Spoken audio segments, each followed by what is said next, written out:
11,538 కోట్లతో GHMC budget ముసాయిదాకి standing committee okay. హోటళ్లు రెస్టారెంట్స్ పై బల్దియా దాడులు, రూల్స్ పాటించకపోతే భారీ జరిమానాలు. ఖైదీల ఉత్పత్తులతో 17 కోట్ల ఆదాయం, జైళ్ల శాఖ వార్షిక నివేదికలో డీజీ వెల్లడి.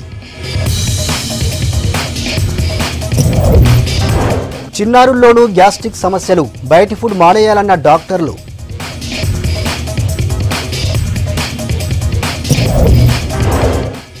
సంక్రాంతి పండక్కి భారీ డిస్కౌంట్లు, నమ్మి మోసపోవద్దంటున్న నిపుణులు.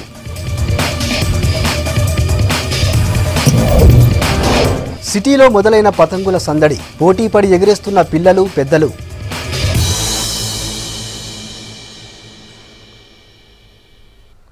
ఇక 2019-20 ఏడాదికి సంబంధించి బడ్జెట్కు గ్రీన్ సిగ్నల్ ఇచ్చింది జీహెచ్ఎంసీ స్టాండింగ్ కమిటీ. నగర మేయర్ బొంతు రామ్మోహన్ అధ్యక్షతన సమావేశమైన కమిటీ 11,538 కోట్ల రూపాయలతో రూపొందించిన ముసాయిదాకి ఆమోదం తెలిపింది. బల్దియా రాబడి, వ్యయం కోసం ప్రతిపాదించిన బడ్జెట్ 6,150 కోట్లు, మేజర్ ప్రాజెక్టులకు ప్రతిపాదించిన బడ్జెట్ 5,388 కోట్లుగా ఉంది. వీటితో పాటు మరో 15 అజెండాల అంశాలను కూడా స్టాండింగ్ కమిటీ ఆమోదించింది.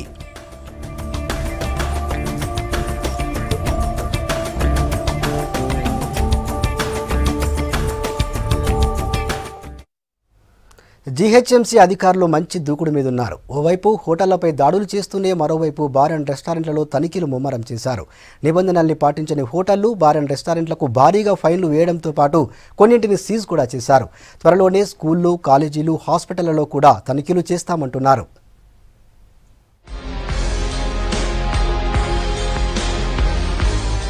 సిటీలోని హోటళ్లు, బార్లపై వరుస దాడులతో హడలెత్తిస్తున్నారు బల్దియా అధికారులు. ప్రతిరోజు 50 కేజీల కంటే ఎక్కువగా బల్క్ గార్బేజ్ ను ఉత్పత్తి చేసే హోటల్స్, రెస్టారెంట్లు, ఫంక్షన్ హాల్స్ తప్పనిసరిగా కంపోస్ట్ యూనిట్లు ఏర్పాటు చేసుకోవాలని హెచ్చరిస్తున్నారు. అయినా నగరంలోని హోటళ్లు, రెస్టారెంట్ల ఓనర్లు పట్టించుకోవడం లేదు. దీంతో ఇకపై కఠినంగా వ్యవహరించాలని నిర్ణయించారు బల్దియా అధికారులు.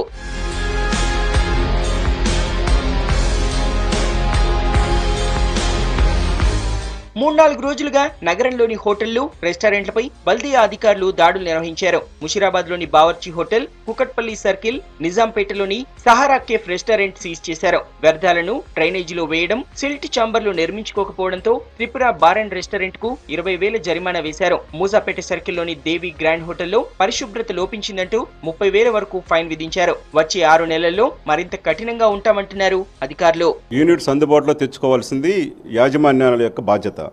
ఇప్పుడు దాదాపు 1 year నుంచి చెప్తా ఉన్నాము, అవగాహన సదస్సులు కల్పించాము. ఇవంతా కూడా దాదాపు 170 మంది వరకు పెట్టుకున్నారు. ఇప్పుడు మరి వీరికి ఎందుకు దొరకట్లేదు? రాబోయేటువంటి 6 నెలల్లో తీసుకుపోయే చర్యల గురించి కూడా డిస్కస్ చేస్తాం. స్వచ్ఛతకు సంబంధించి స్వచ్ఛ సర్వేక్షణ ఒకటే కాదు, రాబోయే 6 నెలల్లో చాలా కఠినమైన చర్యలు తీసుకోబోతున్నాము, ఫైన్లు వేయబోతున్నాము. ఇదంతా ఎందుకంటే ఉదాహరణకి ఇప్పుడు జ్వరాలు వస్తున్నాయంటే డెంగ్యూ వల్ల వస్తుందంటారు, డెంగ్యూ దోమల వల్ల వస్తుందంటారు, మలేరియా వల్ల వస్తుందంటారు. మీరంతా ప్రజారోగ్యానికి సంబంధించింది. సిటీలోని బార్ అండ్ రెస్టారెంట్లపై కూడా జీహెచ్ఎంసీ సీరియస్ గా ఉంది. తప్పనిసరిగా ఫైర్ సేఫ్టీ ఏర్పాటు చేసుకోవాలని హెచ్చరించినా పట్టించుకోకపోవడంతో కఠినంగా వ్యవహరించాలని నిర్ణయించింది. శ్రీనగర్ కాలనీలోని ఓ బార్ అండ్ రెస్టారెంట్ ను సీజ్ చేశారు అధికారులు. హాస్పిటల్స్, స్కూళ్లలో కూడా ఫైర్ సేఫ్టీ లేకుంటే చర్యలు తప్పవని హెచ్చరిస్తున్నారు. Hotels, pubs, bars and restaurants అన్నిటికి కూడా సిటీలో ఉన్నటువంటి కూడా fire and life safety measures కి ఆల్రెడీ స్టార్ట్ చేయడం జరిగింది. ఈ 10-15% ఎవరైతే రెస్టారెంట్స్, పబ్స్, బార్స్ ఇంకా అప్లై చేయలేదో వాటి మీద చాలా సీరియస్గా యాక్షన్ తీసుకోబోతున్నాం. నిన్న కూడా మేము ఆల్మోస్ట్ 8 ఎస్టాబ్లిష్మెంట్స్కి నోటీసులు ఇవ్వడం జరిగింది షట్ డౌన్ కోసము. ఒక ఎస్టాబ్లిష్మెంట్ అప్పటికి కూడా అప్లై చేసుకోసరికి దాన్ని సీజ్ చేయడం కూడా జరిగింది. ఈ విధంగా చూసుకున్నట్టయితే ఈ ఎస్టాబ్లిష్మెంట్స్ మీద ఎంతో కఠినంగా వివరించబోతున్నాము. రానున్న రోజులలో కూడా మిగతా ఎస్టాబ్లిష్మెంట్స్ అన్నిటికీ కూడా ఈ నోటీసులు ఇచ్చేసి వాటిని షట్ డౌన్ చేయడం జరుగుతుంది. అధికారుల తనిఖీలతో హోటల్స్, బార్ అండ్ రెస్టారెంట్ల ఓనర్లు పరేషాన్ అవుతున్నారు. తమకు మరింత సమయం కేటాయించాలని కోరుతున్నారు. బెస్ట్ లివింగ్ సిటీగా ఉన్న హైదరాబాద్ ఇప్పుడు సెకండ్ మోస్ట్ డైనమిక్ నగరంగా మారింది. తక్కువ కాలంలోనే అభివృద్ధిలో ముందుకెళ్తూ ఇప్పటికే బోలెడన్ని ప్రతిష్టాత్మక అవార్డులు, రివార్డులు సొంతం చేసుకుంది. సిటీ ఆఫ్ పెరల్స్గా, డైమండ్ సిటీగా అవతరిస్తున్న భాగ్యనగరంపై స్పెషల్ స్టోరీ.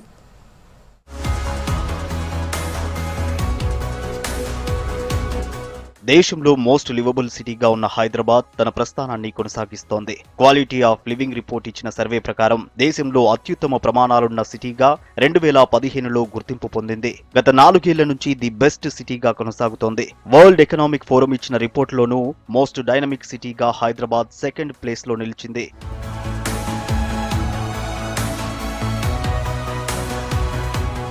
ఆర్థికం, వాణిజ్యం, రియల్ ఎస్టేట్ రంగాల అభివృద్ధిని పరిగణనలోనికి తీసుకుని వరల్డ్ ఎకనామిక్ ఫోరం నగరాలకు ర్యాంకులను ప్రకటిస్తుంది. ప్రత్యేక రాష్ట్రం వచ్చాక నగరంలో రియల్ రంగం ఊపందుకుంది. దీంతో హైదరాబాద్ సిటీ మూమెంట్ ఇండెక్స్ లో 2వ ర్యాంకులో నిలిచింది. ఇటీవల 2018కి గాను Knight Frank global residential cities index విడుదల చేసిన ర్యాంకింగ్స్ లోనూ టాప్ 5లో నిలిచింది హైదరాబాద్.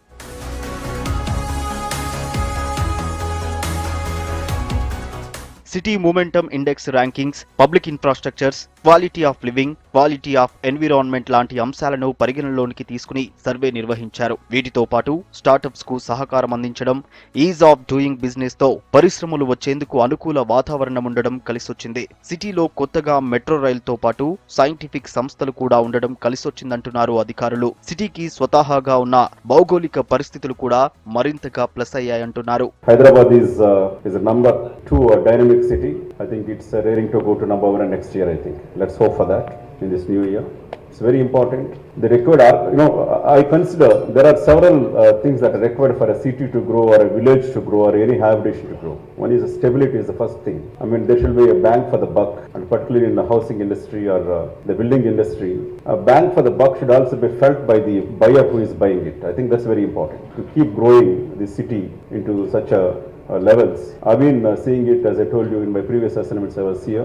హైదరాబాద్ మించిన ఒక సిటీ ప్రపంచంలోనే లేదు. మరి ఈ రోజు ప్రపంచంలో మనం నెంబర్ 2 స్థానంలో ఉన్నాం. మొత్తం ప్రపంచంలో వరల్డ్ ఎకనామిక్ ఫోరం కూడా మన హైదరాబాద్ రికగ్నైజ్ చేసేసి మీ అంత మంచి సిటీ ప్రపంచంలో ఇంకా వేరే లేదు అని కూడా చెప్పడం జరిగింది. అంటే దాంట్లో ఉన్న అర్థాన్ని మనం అర్థం చేసుకోవాలి. గవర్నమెంట్ ఫోకస్ కానీ, లా అండ్ ఆర్డర్ కానీ, ఇన్ఫ్రాస్ట్రక్చర్ కానీ, మరి ఎంప్లాయ్మెంట్ ఆపర్చునిటీస్ కానివ్వండి, మరి ఇవన్నీ కూడా మరి ఈ రోజు మన హైదరాబాద్ ను ఒక ఫోర్ ఫ్రంట్ తీసుకొచ్చేసి ప్రపంచం ముందు ఉంచేసి ఇక్కడికి టోటల్ ప్రపంచాన్ని కూడా పిలిపించుకునే విధంగా ఈ రోజు మన గవర్నమెంట్ చేస్తున్నది. నగర ప్రతిష్టను పెంచడంలో ప్రభుత్వ పాలసీలు కూడా ముఖ్య పాత్ర పోషించాయంటున్నారు అధికారులు. ప్రభుత్వం తీసుకుంటున్న చర్యలతో మల్టీనేషనల్ కంపెనీలు ఇక్కడ వాటి కార్యాలయాలు పెట్టేందుకు ముందుకు రావడం సంతోషంగా ఉందంటున్నారు. విద్యా ఉపాధి అవకాశాలతో ఖైదీల్లో మార్పులు తెస్తున్నట్లు చెప్పారు జైళ్ల శాఖ డీజీ వీకే సింగ్. 2019లో ఖైదీలు ఉద్యోగుల సంక్షేమం కోసం ప్రణాళికలు రూపొందించినట్లు తెలిపారు. జైళ్ల శాఖ 2018 వార్షిక నివేదికను విడుదల చేశారు వీకే సింగ్. జైళ్ల శాఖ పెట్రోల్ బంకుల్లో 2018లో దాదాపు 496 కోట్ల రూపాయల టర్నోవర్ సాధించామని చెప్పారు.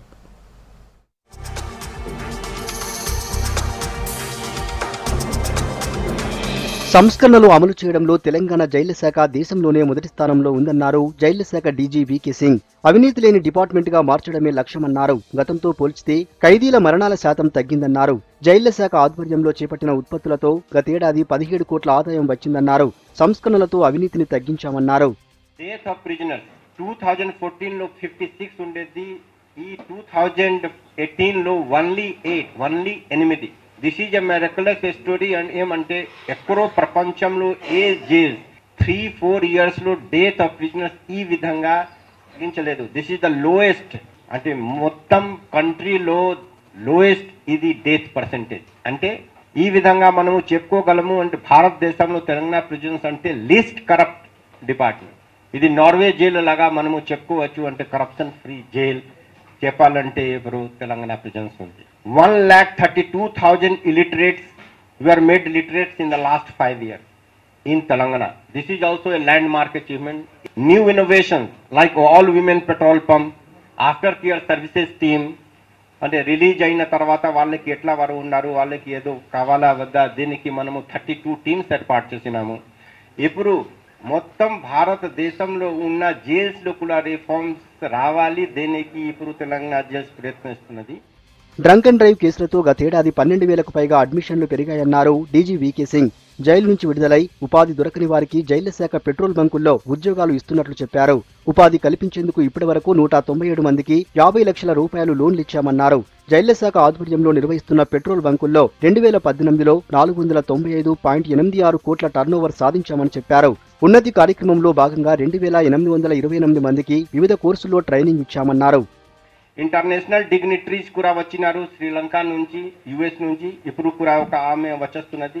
రేపు ఒక యుఎస్ నుంచి ఒక ఇంటర్నేషనల్ డిగ్నిటరీ ఇప్పుడు వచ్చేస్తున్నది ఇక్కడ మాట్లాడడానికి, జైలు చూడడానికి.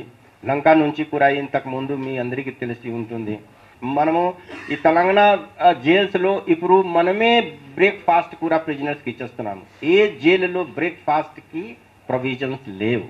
టర్న్ ఓవర్ అంటే 495 crore including petrol pump. 495 crore మాకు ఇప్పుడు టోటల్ టర్న్ ఓవర్ ఉంది. తర్వాత profit 16,72,22,623. This is one of the highest growth in any prisons. మా ఐడియా ఏమంటే 2019లో 100 పెట్రోల్ పంప్స్ చేయాలి. 100 పెట్రోల్ పంప్స్లో 3000 ఎంప్లాయ్మెంట్ కూడా ఇవ్వాలి. ఇది మన టార్గెట్ ఉంది. బెగ్గర్స్ షెల్టర్ కోసం ఏర్పాటు చేసిన ఆనందాశ్రమం మంచి ఫలితాలు ఇస్తోందన్నారు డీజీ. ఆశ్రమంలో ఇప్పటివరకు 11,794 మంది బెగ్గర్ల అడ్మిషన్లు జరిగాయన్నారు. ప్రస్తుతం చంచల్గూడలో 240 మంది, చర్లపల్లి మహిళా ఆనందాశ్రమంలో 35 మంది యాచకులు మాత్రమే ఉన్నారని చెప్పారు. ఈ ఏడాది జైళ్ల శాఖలో 9 అంశాలను టార్గెట్ గా పెట్టుకుని ముందుకెళ్తున్నామని తెలిపారు. అర్హులైన ఖైదీల క్షమాభిక్షపై నివేదికలు గవర్నర్కి పంపామన్నారు.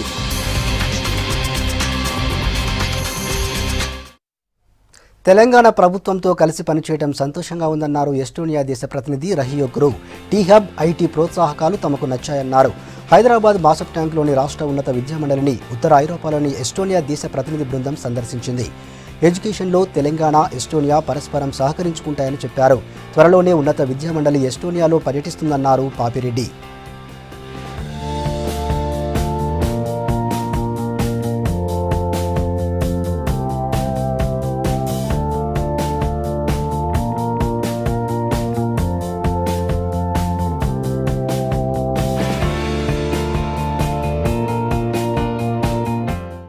ప్రోగ్రామ్ ఇవాళ మేము పెట్టడానికి కారణం ఏంటంటే ఈ తెలంగాణ గవర్నమెంట్ కూడా ఎస్టోనియా గవర్నమెంట్తోని చాలా విధాలలో ఈ ఎంఓయూలు చేసుకుంటున్నది. దానిలో భాగంగా మేము హైయర్ ఎడ్యుకేషన్లో కూడా కొంత ఈ తీసుకోదలుచుకున్నాం. ఏంటంటే ఈ వాళ్ళ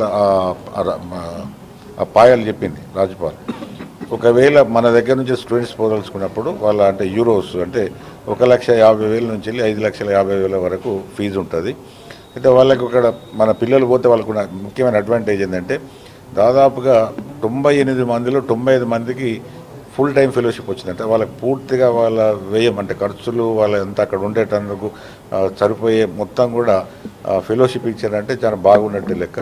రెండవది ఏంటంటే వాళ్ళు అక్కడ పోయే విద్యార్థులకు ఇంకొక అవకాశం ఏం కల్పించారంటే ఒక వారానికి 20 గంటలు చదువుకుంటూనే పనిచేసే అవకాశం. అంటే అక్కడ వాళ్ళ పిల్లలు వాళ్ళు డబ్బులు సంపాదించుకొని అంటే ఇక్కడ పేరెంట్స్ మీద ఆధారపడకుండా అక్కడనే స్వయంగా వాళ్ళే అంటే వాళ్ళే ఆదాయం సమకూర్చుకుంటూ చదువుకునే అవకాశం ఉన్నది.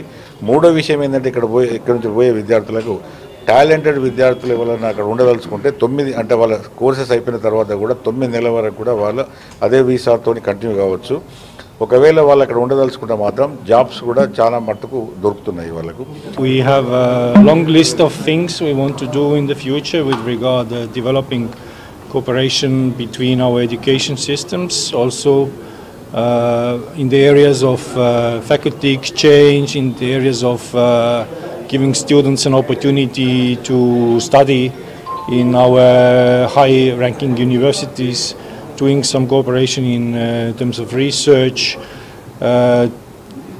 trying to learn from one another in terms of how education systems have been built up, and also give opportunities to our startup companies, to our incubators, to our researchers to work together to use Estonia for them as a platform for entering to European Union market and other international markets. ENT వైద్యం ప్రజలందరికీ అందించేందుకు గ్రామీణ ప్రాంత పేషెంట్లకు ఉచితంగా సర్జరీలు అందించామన్నారు ENT వైద్యుడు doctor Mohan Reddy. ENT workshop సందర్భంగా హాజరైన వివిధ దేశాల డాక్టర్లను ఆయన అభినందించారు. గతంతో పోల్చితే ఇప్పుడు జనంలో వినికిడి సమస్య పెరుగుతోందన్నారు డాక్టర్లు. త్వరలో ప్రభుత్వం చేపట్టే ఇంటింటికి ENT వైద్యం కార్యక్రమానికి తమ వంతు సహకారం అందిస్తామన్నారు.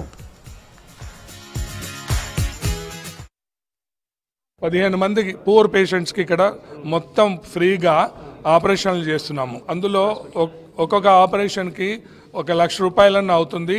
ఇందులో కొన్ని ఆపరేషన్లకి 3 లక్షల నుంచి 10 లక్షల దాకా కూడా ఉన్నాయి. ముఖ్యంగా ఈరోజు చేసినటువంటి గ్లోమస్ ట్యూమర్ అనేది దాదాపు 6 గంటలు కంటిన్యూగా ఆపరేషన్ చేసి ఒక యంగ్ బాయ్ 15 సంవత్సరాల అబ్బాయి అతనికి ఆ ట్యూమర్ని తొలగించడం జరిగింది.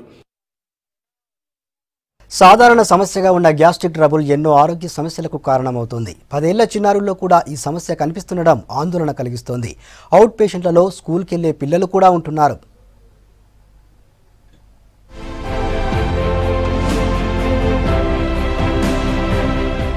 గ్యాస్ట్రిక్ ట్రబుల్ చిన్న పిల్లల నుంచి పెద్దవాళ్ల వరకు ఇప్పుడు ఎవరి నోట విన్నా ఇదే మాట. మారుతున్న కాలంతో ఇంటి భోజనాన్ని పక్కన పెట్టి బయట ఫుడ్ తీసుకునేందుకు ఆసక్తి చూపిస్తున్నారు జనం. కొందరు టైంకు ఆహారం తీసుకోకపోయినా గ్యాస్ తో సమస్యలు పెరుగుతున్నాయి.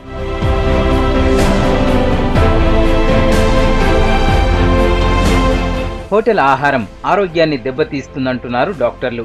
ఉడకని జంక్ ఫుడ్, నాన్ వెజ్ తో పాటు చిప్స్, బర్గర్ తీసుకోవడంతో ఎసిడిటీ, గ్యాస్ట్రిక్ సమస్యలు వస్తాయని చెప్తున్నారు. చిన్నారులు బయట ఫుడ్ ను ఎక్కువగా కోరుకుంటున్నారని, దీంతో హాస్పిటల్స్ లో గతంతో పోలిస్తే చిన్నారుల ఓపీ బాగా పెరిగిందంటున్నారు. ఈ సమస్యను నిర్లక్ష్యం చేస్తే ప్రాణాల మీదకు వస్తుందని హెచ్చరిస్తున్నారు. గ్యాస్ ప్రాబ్లం చూసుకుంటే ప్రతి ఇద్దరిలో ఒకరికి గ్యాస్ ప్రాబ్లం గమనిస్తున్నాము. ఏదైతే ఇంతకు ముందు ఉన్నటువంటి లైఫ్ స్టైల్ కి ఇప్పటికి ఉన్న లైఫ్ స్టైల్కి చేంజెస్ వల్ల ఈ గ్యాస్ ప్రాబ్లమ్స్ అనేవి చాలా పెరగడం జరిగింది. ఈ ఫ్యాటీ ఫుడ్ ఒకటి తీసుకోవడం వల్ల, మళ్ళీ అదేవిధంగా కూల్ డ్రింక్స్ కానీ, మన ఏవైతే ఫుడ్ అంటే especially high fat food and also lack of exercise and increase of obesity, ఇవన్నీ కూడా ఏంటంటే మన లోవర్ ఈసోఫేజియల్ స్ఫింక్టర్ రిలాక్సేషన్కి తోడ్పడతాయి అన్నమాట. మనం తిన్న ఆహారాన్ని జీర్ణం చేసుకునేందుకు వివిధ రకాల ఆమ్లాలు, ఎంజైమ్లు ఉత్పత్తి అవుతాయి. అయితే రసాయనాలు ఎక్కువగా ఉత్పత్తి అయి పైకి వస్తే దాన్ని ఎసిడిటీగా భావిస్తాం. ఇలా మొదలైన ఎసిడిటీతో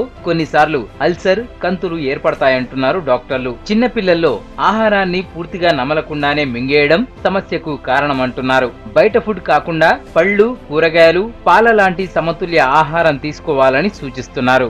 70% గ్యాస్ట్రో అసిడిటీ ప్రాబ్లమ్స్ లో bad food timing, bad food లో రిలేటెడ్ ఉంది. ఎస్పెషల్లీ ఈ చిన్నపిల్ల ఏజ్ గ్రూప్ లో కరెక్ట్ ఫుడ్ టైమింగ్స్ లేదు, కరెక్ట్ ఫుడ్ ఐటమ్స్ లేదు. ఈ సామాజిక సమస్యలో ఈ ఫాస్ట్ ఫుడ్ సెంటర్స్ లో ఫాస్ట్ ఫుడ్, ప్యాక్డ్ ఫుడ్ లో చాలా సైడ్ ఎఫెక్ట్స్ ఉంది. కంటెంట్స్ అబ్నార్మల్ ఉందా, ఆయిలీ ఉంది, కొలెస్ట్రాల్ కంటెంట్స్ హై ఉంది, ప్రిజర్వేటివ్స్ చాలా ఉంది. ఈ సమస్యలో చిన్నపిల్లలో చిన్న పెగలులో ఇమ్యూనిటీ చాలా లో ఉంది. లేకపోతే infections, abnormalities they easily catch the children. Gastrointestinal లో రెస్పాన్సిబిలిటీలో first responsibility is parents. Gastric సమస్యలు రాకుండా ఉండాలంటే ముందుగా బయటి ఆహారం తీసుకోవడం మానేయాలని సూచిస్తున్నారు డాక్టర్లు. ఇంట్లో వండిన ఆహారం తీసుకోవడంతో పాటు కంటి నిండా నిద్ర, ఆహార సమతుల్యత పాటించాలని సూచిస్తున్నారు.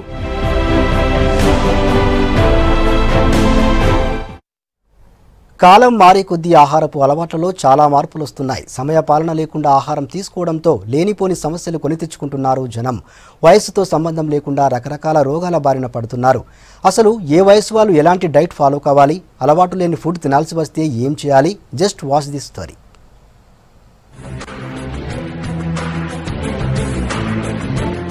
ప్రస్తుత కాలంలో బిజీ షెడ్యూల్ కు అలవాటు పడుతున్న జనం ఆహారం విషయంలో శ్రద్ధ తీసుకోవడం లేదు. సమయానికి ఆహారం తీసుకోకపోవడంతో సామాన్యుడి నుంచి కార్పొరేట్ ఉద్యోగి వరకు అనారోగ్యం బారిన పడుతున్నారు. డైట్ చేయకుండా జంక్ ఫుడ్ తీసుకోవడంతో శరీరానికి కావలసిన ప్రోటీన్స్, విటమిన్స్ అందక ఇబ్బందులు పడుతున్నారు.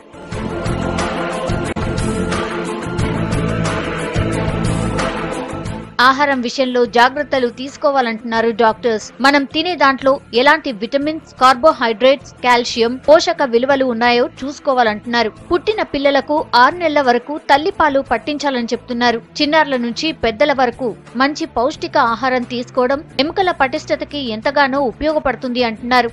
మొదటి 6 months ఖచ్చితంగా పిల్లలకి తల్లిపాలే ఇవ్వాల్సిందే. దాని తర్వాత అది లిక్విడ్, ఆ తర్వాత కొంచెం అది ఈ సరిల్స్ రకరకాలుగా వచ్చాయి మనకు మార్కెట్లో. అవన్నీ కూడా పౌడర్స్ ఫామ్లో కానీ వస్తూ ఉంటాయి, అవి వాడము. దాంతోపాటు టాడ్లర్స్ కానీ, ప్రీ స్కూల్ కానీ, చిల్డ్రన్ కానీ ఇవన్నీ కూడా కొంచెం గ్రోత్ అంటే ఎదుగుదల ఉండే స్టేజెస్ ఇవన్నీ కూడా టిల్ అడల్ట్. సో మనం ముఖ్యంగా ఏంటంటే ఎదుగుదల అంటే ఏ విధంగా, ఒకటి హైట్లో, 2 వెయిట్లో, 3వది బోన్స్ స్ట్రెంత్లో అంటే కాల్షియం ఇవన్నీ కూడా, 4వది మెయిన్గా ఇమ్యూనిటీ అంటే మన యొక్క లోపల నిరోధక శక్తిని ఎక్కువ పెంపొందించే ఆహారం ఎక్కువగా తీసుకోవాలి.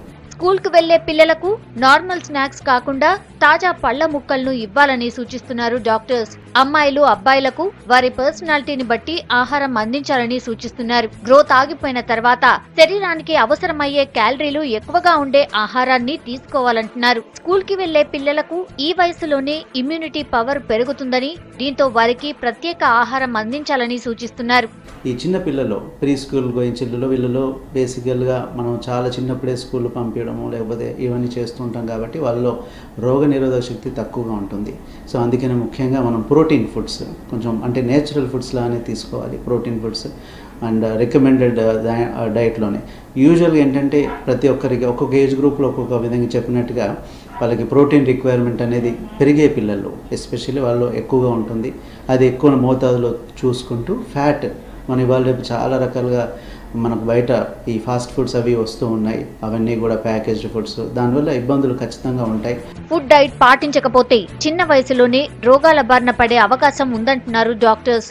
బయట ఆహారాన్ని వీలైనంత వరకు తగ్గించి ఇంటి భోజనానికి ప్రాధాన్యత ఇవ్వాలని సూచిస్తున్నారు. సిటీలోని హైటెక్స్ వేదికగా ఈ నెల 31 నుంచి 3 రోజుల పాటు ఆక్వా ఎక్స్పో నిర్వహిస్తున్నామన్నారు మత్స్యశాఖ సెక్రటరీ సందీప్ సుల్తానియా. రాష్ట్రాన్ని ఫిష్ హబ్గా మార్చేందుకు ప్రభుత్వం కృషి చేస్తోందని తెలిపారు. గతేడాది ఎక్స్పోలో 50 కోట్ల సీడ్ పంపిణీ చేశామని, ఈసారి 80 కోట్ల వరకు సీడ్ పంపిణీ చేసేందుకు ఏర్పాట్లు చేస్తున్నామన్నారు. వివిధ దేశాల నుంచి వచ్చిన ఫిషరీస్ టెక్నాలజీ వస్తువుల్ని కూడా ప్రదర్శిస్తామన్నారు సందీప్ సుల్తానియా.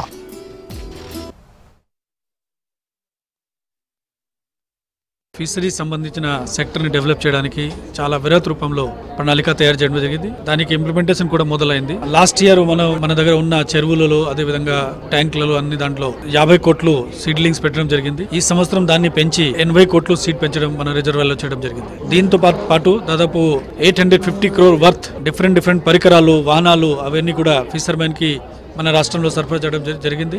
ఇంకా భవిష్యత్తులో పెద్ద రిజర్వాయర్స్ మన రాష్ట్రంలో రాబోతున్నాయి. వాళ్ళలో కూడా సీడ్లింగ్స్ పెట్టి మన ఫ్యూచర్లో మన ఫిష్ ప్రొడక్షన్ మన రాష్ట్రంలో పెరిగే చాలా మంచి అవకాశాలు ఉన్నాయి. పర్యావరణాన్ని కాపాడాలని కోరుతూ వచ్చే నెల 10న సేవతాన్ పేరుతో రన్ నిర్వహిస్తున్నట్టు తెలిపారు HDFC bank south India head Madhusudan Hegde. Hero Sandeep కిషన్తో కలిసి ఈవెంట్ పోస్టర్ను విడుదల చేశారు. రన్ సందర్భంగా హెచ్ఎండిఏ, హెచ్డిఎఫ్సి ఆధ్వర్యంలో 25,000 మొక్కలు నాటుతామన్నారు. నెక్లెస్ రోడ్లో నిర్వహించే ఈ రన్లో దాదాపు 8,000 మంది పాల్గొంటారని అంచనా. పర్యావరణాన్ని కాపాడాల్సిన బాధ్యత ప్రతి ఒక్కరిపై ఉందన్నారు హీరో సందీప్ కిషన్. స్కూల్లో ఉన్నప్పుడు రెగ్యులర్ గా ప్రతి వీకెండ్ మాకు సివిక్ ఎక్స్నోరా అని ఉండేది అనమాట. ప్రతి వీకెండ్ ఒక 10 చెట్లు నాటాలి. ఇది మేము పని కింద పెట్టుకుని మాకు స్కూల్ లేని టైంలో కూడా సమ్మర్ హాలిడేస్ లోనో వింటర్ హాలిడేస్ లోనో చేసేవాళ్ళం. అలాంటిది నేను ఒక చెట్టు నా చేత్తో నాటి 15 సంవత్సరాలు అయింది. సో నాకే చాలా ఎందుకు చేయలేదు అని ఒక థాట్ వచ్చింది. సో ఇలాంటి ఒక ఇనిషియేటివ్ తీసుకుని ఇలాంటి ఒక ఇనిషియేటివ్ ఒక సేవథాన్ అని చెప్పి ఒక గ్రీన్ ఇనిషియేటివ్ తీసుకున్నందుకు I really thank and appreciate you people and thank you for having me to be a part of it. Every year manam being a responsible corporate citizen mana duty undi badhyata undi for green cover. Every city you are aware that green cover is completely missing. So this year we have selected that we should go for a run for green purpose. So we are expecting at least 8,000 runners to participate in this event, which will be held on 10th February. And we are confident that you all, media persons. సిటీలో Sankranti shopping షురూ అయింది. ఏ దుకాణం చూసినా కస్టమర్లతో కిటకిటలాడుతోంది. నిర్వాహకులు భారీగా పండక్కి డిస్కౌంట్లు ప్రకటించడంతో షాపులకు క్యూ కడుతున్నారు. ఆఫర్ల వెనుక సేల్స్ పెంచుకోవడమే అసలు కారణమన్న వాదనలు వినిపిస్తున్నాయి. అసలు ఈ డిస్కౌంట్ల వెనుకున్న మతలబేంటి? Just watch.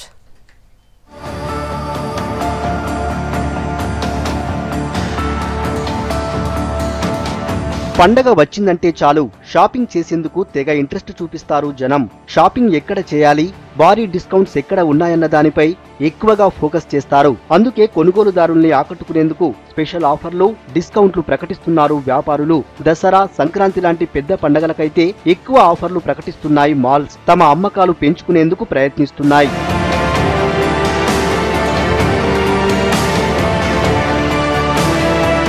ఎక్కడైతే భారీ డిస్కౌంట్స్ ఉంటాయో అక్కడికే వెళ్లి షాపింగ్ చేసేందుకు ఇష్టపడుతున్నారు జనం. అయితే షాపింగ్ మాల్స్ యాజమాన్యాలు ఇచ్చేవి నిజమైన డిస్కౌంట్సేనా, తక్కువకు వస్తువులు ఇవ్వడం వెనుక ఉన్న మతలబేంటి అనే డౌట్ ఎవరికీ రావడం లేదు. పైగా షాపింగ్ మాల్ యాజమాన్యాలు ఆఫర్లు ఉన్న బట్టలకు ఎక్స్చేంజ్, రిటర్న్ అంటూ లేదంటూ షరతులు పెడుతుండటం మరిన్ని అనుమానాలు కలిగిస్తోంది.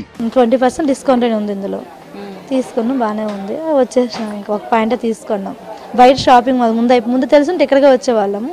మేము అనుకోకుండా ఇక్కడికి వచ్చాము. మాది కుక్కట్పల్లి, అక్కడ నుంచి ఇక్కడికి వచ్చాము. తక్కువ ఉన్నాయంటే తీసుకుంటే ఆఫర్లు బాగున్నాయని వచ్చి ఒక అంటే తీసుకున్నాం అంతే. నడిచే వాటి మీద అయితే పెట్టారు కదండి డిస్కౌంట్.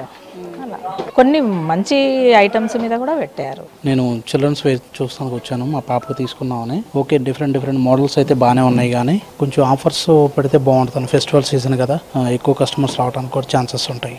అండి కిడ్స్ వేర్ మీద ఇంకా ఆఫర్స్ లేవు ప్రెజెంట్.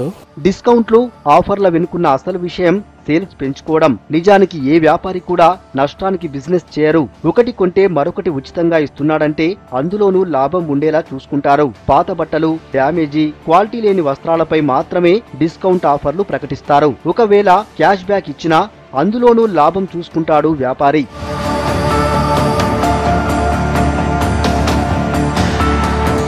ఎక్కువగా కుట్లు బాగాలేని డ్రెస్సులను మాత్రమే తక్కువ ధరలకు జనానికి అంటగడుతున్నారు. వీటితో పాటు గ్రేడింగ్ లో క్వాలిటీ తక్కువగా ఉన్నవి, చిన్న రిపేర్లు ఉన్న బట్టల్ని తీసుకొచ్చి డిస్కౌంట్స్ పేరుతో అమ్ముతున్నారు. దీనికి తోడు వ్యాపారుల మధ్య పెరిగిన పోటీ కూడా ఆఫర్లకు కారణమవుతోంది. ఆఫర్స్ ఉంటేనే జనం షాపుకు వస్తున్నారంటున్నారు వ్యాపారులు. ఎక్కువగా తయారీదారులే తక్కువ ధరకు వస్త్రాలు అమ్ముతున్నారు. రిటైల్ వ్యాపారులకు వచ్చే లాభాన్ని నేరుగా వినియోగదారులకే అందిస్తున్నారు వ్యాపారులు. షాపింగ్ కాంప్లెక్స్ కూడా బాగా పెరిగిపోయినాయి మార్కెట్లో. ఆ ఉద్దేశంతో ఏంటంటే తక్కువ ప్రాఫిట్తో బిజినెస్ ఎక్కువ చేసుకోవాల ఉద్దేశంతో మనం ఆఫర్లు పెడతాం కూడా జరుగుతుంది మేడం. అది ప్రతి ఐటమ్ ఒక కిడ్స్ వేరే కాదు, మెన్స్ కానీ శారీస్ కానీ ఏదైనా సరే ఇప్పుడు ప్రజెంట్ ఆఫర్ ఐటమ్ ఉంటేనే మార్కెట్లో నడుస్తుంది. ఆఫర్ లేకుండా అనేది ఇంపాసిబుల్. అలాగే మినిమం ప్రాఫిట్తో బిజినెస్ చేస్తేనే మనకి బిజినెస్ అనేది జరుగుతుంది మేడం. ప్రతి ఐటమ్ కూడా అలాగే జరుగుతుంది మేడం. ఫెస్టివల్ ఆఫర్స్ అంటే చాలా ఉన్నాయండి. Kurtis, leggings and readymades all Calcutta, Bombay, Surat మొత్తం అన్ని ఊర్లు కూడా మేము తిరుగుతూ ఉంటామండి ఎప్పటికప్పుడు. దీనికి వేరే ప్రత్యేకమైన డిపార్ట్మెంట్ ఉంటుందండి. ఆ డిపార్ట్మెంట్ ఎప్పుడు కూడా మాకు తిరుగుతూ ఉంటారు. కలెక్షన్ వివిధ రకాల్లో ఎప్పటికొచ్చో అప్పటికప్పుడు తీసుకొస్తూ ఉంటారు. ఈ సంక్రాంతికి, దసరాకి మనం సంవత్సరం మొత్తం అంతా పర్చేజ్ చేస్తాం కదా మేడం.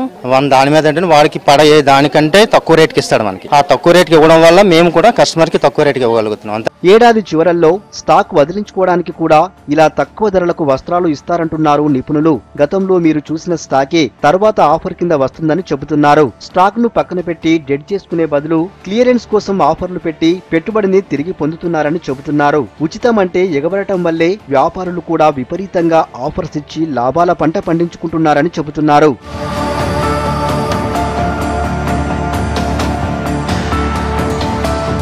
మొత్తంగా ఏ వ్యాపారైనా నష్టానికి వ్యాపారం చేయరన్న విషయం గుర్తుపెట్టుకోవాలంటున్నారు నిపుణులు. ఆఫర్ల జిమ్మిక్కులు పసిగట్టకపోతే మీ జేబు ఖాళీ అవ్వడం ఖాయమంటున్నారు. సంక్రాంతి సెలబ్రేషన్స్ కోసం నగరం సిద్ధమవుతోంది. పండుగ రోజు జనం ఎంజాయ్ చేసేందుకు లవ్ మ్యూజిక్, క్రియేటివ్ ఆర్ట్తో ఆకట్టుకునే కార్యక్రమాన్ని ఏర్పాటు చేసింది Hollywood bistro and bar. Music, creative art ప్రదర్శన నిర్వహించేందుకు నిర్ణయించింది.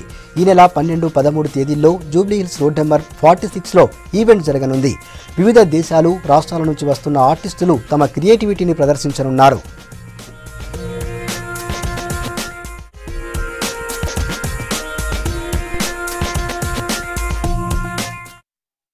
I'm just going to talk a little bit about the Nritya Showcase and what it stands for. So the idea of Nritya Showcase is to make art accessible in a larger context. So what we like to do is, or what we've noticed rather, is artists of various statures and various disciplines have only big art galleries to go and showcase their art in, which seems to be a problem for a larger amount of people because they have an audience online but they do not have a physical audience, and for them to rent that physical space becomes quite problematic. I said if you're doing it in Hyderabad, it has to be a big event. It has to be 2 days. It can't be a single day event. and we have to really make a big shusha out of it. And therefore we worked on it for the last 2-3 months. Of course, we had a amazing advisory panel of Asmita Ilahe, Mr. Jayesh Ranjan, Mr. Vijay Marur. All of us worked together and we got together, and of course these guys have contacted artists. We gave in a pool of artists that we could, and we've managed to get 75 local artists to put out almost 700 pieces of theirs across the property. Sankranti పండుగ సంబరాల్లో భాగంగా kite and sweet festival నిర్వహణకి ఏర్పాట్లు చేస్తోంది ప్రభుత్వం. Colourful kites చూస్తూ రకరకాల sweets తింటూ enjoy చేయాలనుకునే వారి కోసం 3 రోజుల పాటు ఈవెంట్స్ నిర్వహిస్తోంది. వీటికి తోడుగా తెలంగాణ సాంస్కృతిక కార్యక్రమాలతో విజిటర్స్లో ఫుల్ జోష్ నింపనుంది హైదరాబాద్ కైట్ ఫెస్టివల్.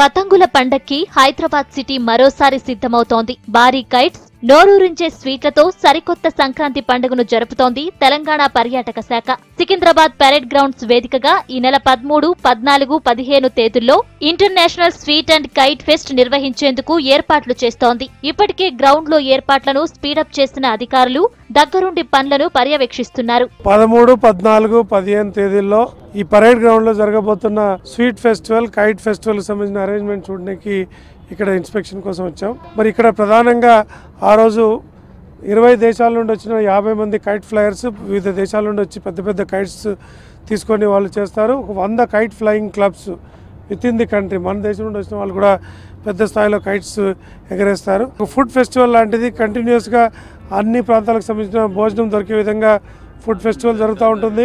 ఈసారి జరిగే కైట్ ఫెస్టివల్లో 40 దేశాలకు చెందిన 50 మంది కైట్ ప్లేయర్లు, దేశవ్యాప్తంగా ఉన్న వివిధ ఫ్లయింగ్ క్లబ్స్ నుంచి 60 మంది పాల్గొంటున్నారు. రకరకాల డిజైనరీ కైట్స్ తో విజిటర్స్ ను అలరించనున్నారు. రాత్రి వేళల్లో LED కైట్స్ తో నిర్వహించే స్పెషల్ షో అట్రాక్షన్ గా నిలవనుంది.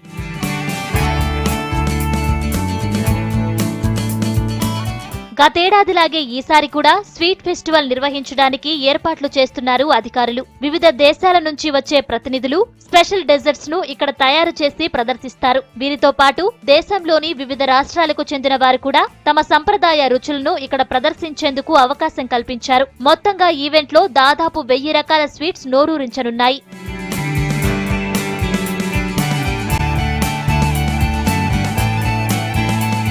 కైట్ ఫెస్టివల్ కు వచ్చే వారికి వినోదాన్ని అందించేందుకు తెలంగాణ సాంస్కృతిక కార్యక్రమాలను ఏర్పాటు చేస్తున్నారు అధికారులు. గతేడాది 1000 రకాల స్వీట్స్ ఉంటే ఈసారి 1200 రకాల స్వీట్లను ప్రదర్శించనున్నట్టు చెబుతున్నారు. ఫెస్ట్ కు 10 లక్షల వరకు సందర్శకులు వస్తారని అంచనా వేస్తున్నారు. ఈ భోజనము, కైట్స్, తర్వాత స్వీట్స్, ఆహ్లాదకరమైన పాటలు, సంక్రాంతికి సంబంధించిన పాటలు అన్ని చక్కగా రోజంతా డే టైంతో సహా ఎనీ టైం చూసినా ఒక సంగీతం సంబంధించిన విభాగాలు జరుగుతూ సాయంత్రం డాన్సులు, కల్చరల్ పెర్ఫార్మెన్సెస్ అవి కూడా జరుగుతూ ఉంటాయి. పక్కన స్వీట్ ఫెస్టివల్లోనేమో దాదాపుగా మళ్ళీ 20 దేశాల నుండి ప్రతినిధులు, మన దేశంలో సంబంధించిన అన్ని భాషలు, అన్ని సంస్కృతులకు సంబంధించిన మహిళలు 1000 మంది సాంప్రదాయ దుస్తుల్లో వచ్చి వాళ్ళ ఇళ్లలో తయారు చేసిన స్వీట్లని అందరికీ అందుబాటులో ఉంచుతారు. పోయిన సంవత్సరం 7.5-8 లక్షల మంది వచ్చారు. ఈసారి 10 లక్షల మంది వస్తారని ఆశిస్తున్నాం. ఏటికేడు స్వీట్ అండ్ కైట్ ఫెస్టివల్ కు సందర్శకుల తాకిడి పెరుగుతుండటంతో అందుకు తగ్గట్టుగా ఏర్పాట్లు చేస్తున్నారు అధికారులు. ఎల్బీ నగర్ మెట్రో కూడా అందుబాటులోకి రావడంతో సందర్శకుల సంఖ్య మరింతగా పెరిగే అవకాశం ఉంది. ఇవి హమారా Hyderabad updates. For more updates keep watching V6 News.